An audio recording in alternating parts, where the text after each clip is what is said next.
Hi YouTube, it's Kathy, and this is my weekly entertainment wrap-up from December 31st to January 6th. This week I read 2 books, I watched 1 TV show, I watched 1 movie, and I listened to 1 book. First this week I finished A Local Habitation by Shauna McGuire. This is the 2nd in the October Day series. Toby is a half-human, half-fae detective who chooses to live on the human side of San Francisco instead of where her liege lives. He sends Toby on a case to an adjacent realm to check up on its ruler, who is also his niece, because he hasn't been able to get through to her recently, and him going himself would be seen as a political act. What I love about this book is how many different types of fairy are introduced by going to this new court. I imagine this is going to continue through the series, but you get vivid descriptions of these different type of magic users. There was a twist revealed about a couple of characters near the end, which I guessed as soon as one of them was introduced. But it was still fun to go through the book and see that plot build to that reveal. The first in this series was one of the books I mentioned in my top books of 2017 video, which I will link in places. And I fully intend to keep reading the series.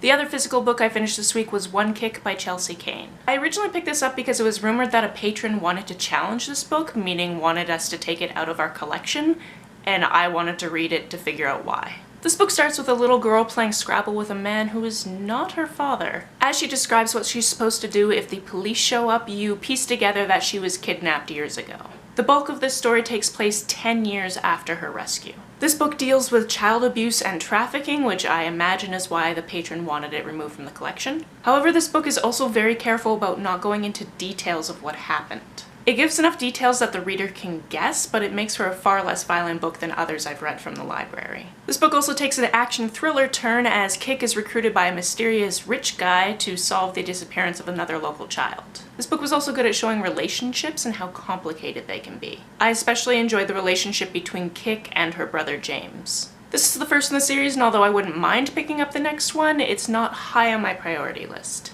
The show I watched this week was Sherlock. I intended to just rewatch the first season, but then I ended up also rewatching the 2nd season. Winx over at Winx and Ink declared this Sherlock Holmes reading month, so in addition to reading some great Sherlock stories, I also decided I wanted to rewatch the whole show. I'd take any excuse to rewatch the show. I still enjoy the character dynamics and the cinematography, and I'm looking forward to watching the next 2 seasons as well.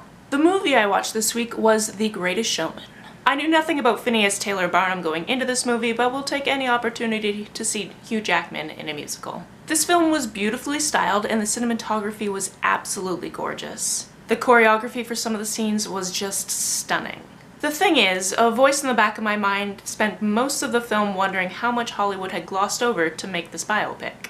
It turns out, a lot. Just as I was gearing up to do my own research about this circus, the ever-lovely Jen Campbell posted a video about it, which I will link down below. Please go watch it, it is full of insight. In short, this film was mostly fiction and the parts that weren't fiction weren't great representation. By this I mean Barnum bought most of his performers when they were quite young, as opposed to in the film where they are seen to give a choice to join up. Barnum's upbringing was nothing like it was portrayed in the film. The characters with bodily differences based on real people with actual conditions were all played by able-bodied people. In my opinion, this film would have been much more impactful, 1, if it wasn't trying to show an established figure, because most of what they said about that figure was lies anyway, and was based on a fictitious circus. 2, if it employed actors with bodily differences that matched the characters instead of great makeup artists. And 3, if the film centered around one of the performers as the protagonist instead of the straight, white, able-bodied ringmaster. That character could still be there and still have that amazing tavern scene with the Efron character, but at the prompting of the protagonist. I'm fed up with biopics that aren't truthful to the life that they are depicting, and movies that center straight, white, male characters as different, so he can relate to characters that are actually othered.